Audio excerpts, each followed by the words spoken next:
it's like the only way these days to actually like be financially free, I think, is just you have to have multiple revenue streams. Like one revenue is like a one regular minimum wage job is never going to cut it. Never mind like being self-employed. Like I'll not feel secure financially until I have like multiple revenue streams and revenue streams that can't be affected. You know, like a marketing agency, I can lose Yeah. clients.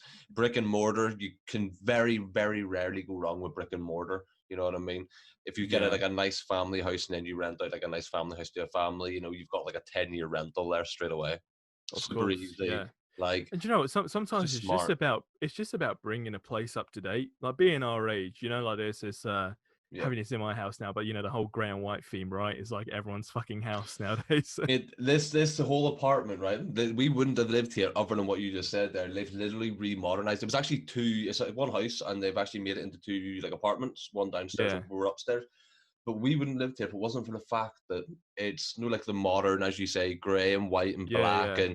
and chrome, like But handrails and you know what glass. It's lovely. the crazy thing is, yeah, the crazy thing is that you get a lot of these landlords that like put up these places on the market, and it's like you don't realize if they just change the floor and slap a bit of paint on the walls, like you can probably knock it up 100, 200 quid more easily. Easy, yeah, easy. But landlords don't care, especially here in Swansea. It's a lot of student living. Like there's two universities in Swansea, so it's fucking thousands of students.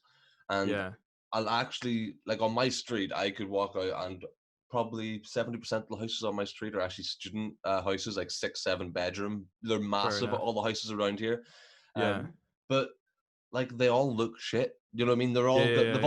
They've all got damp. They've all got the same decoration as they had 15 years ago. Like, and if they just went and put a couple of £100, maybe a couple of grand into it, they could easily go from charging 350 to charging 550 a month Easily, yeah. easily. But going back to that revenue thing that you mentioned, dude, I can relate to you so much. It's like an insecurity that I have. Hmm.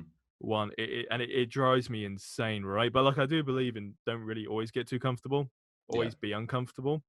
Um, in a good way, obviously. Don't literally stress yourself out because you Yeah. get people obviously that do that. But I always feel like I heard it somewhere. There's this guy called Dan Pena. I think I mentioned him to you last time. I think so. Um, yeah. Guys in like I don't know, maybe close to his 80s when he is his 70s, right?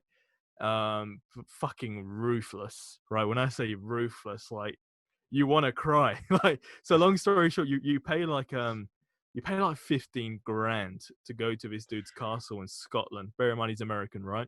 It's got a castle in Scotland, and it's like this whole mentorship. It's only like a week for 15 grand. Yeah. And basically like if you fuck up on a test, he's throwing you out. Like your 15 grand ain't being refunded. If you're done. And there was this video, and he had like a Christmas tree. And like it was a big Christmas tree, you know, it had quite a lot of presents underneath. And looks into the camera, and he's like, if your Christmas tree don't look like this, you're fucking poor. Literally, as raw as that. You are fucking poor. You should be embarrassed. Oh shit. I felt offended, right? I felt offended. And I was like, fuck, right? And this is where I started to like the guy because of his rawness. It's just, Hmm. you don't like to hear it, but it gets said to you. And I mean, there's no need to really say something like that, but like What was you his got name to again? What was his Dan name? Pen Dan Pena. I is he like Guy with glasses, always in like a 3-piece suit. I think I might have seen this guy, a video this guy done before, and Yeah, because he said only because the way you said that he said something similar. It was like some guy was asked him like, "How do you know if you've made enough money or some shit like that?" And the guy had basically said, "Tonight when I leave here, I'm gonna go and I'm gonna get on my private jet and I'm gonna fly back across the states just to tuck my daughters into bed and to wake them up in the morning." He says, "I'm that rich that I can afford to do that." He says, "Can you afford to fly home to see your daughters wake up in the morning?" And like uh, the guy was like, "Do you know what? it just makes you Fair." feel like. But you know what the crazy thing is? I think no matter how much money you ever get, right? Like when you become a millionaire. I mean, like this is two things I've learned from this guy. Obviously, first of all, to become a millionaire now, even though I'm not a millionaire yet. I don't know if you are, Johnny. Johnny, you're smashing things. Not close. But like he was like one thing I agree with is it's never been easier to become a millionaire. but at the same time, the millionaire status in the sense of getting to just 1 million is no longer as relevant or important as it was back in the day. Yeah. And like back when we were growing up, like for example, like a house that was worth $1 million was fucking humongous, right? You're like, wow, Yeah. this is fucking huge. Now it's like a fucking flat above a shop, right? So Yeah. like the value, right, is just crazy. So I do agree with that. Being a millionaire has never been easier, but at the same time, it doesn't almost have as much value as it used to. Yeah. But at the same time, the more millions you get, you hang around with different people, and you're always going to be at the bottom of a chain, Yeah. always. No matter when you get to like when you're. I mean, there's a guy called Patrick Bet David. Okay. He's like an Iranian bloke, American. Guy's worth, I think, 200 and something million. And he was sitting down with Mark Cuban. Nice. And when you see the way he was admiring Mark Cuban, was insane. Like you could tell he felt way below Mark Cuban, but admired Mark Cuban. Yeah.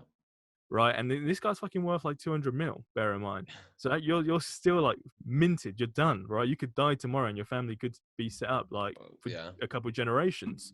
So but that's something that I learned as well. And then what that other guy, I mean, what's his name? Dan Pena. Again, just being raw as well. Like, not being a millionaire in this day and age is almost impossible.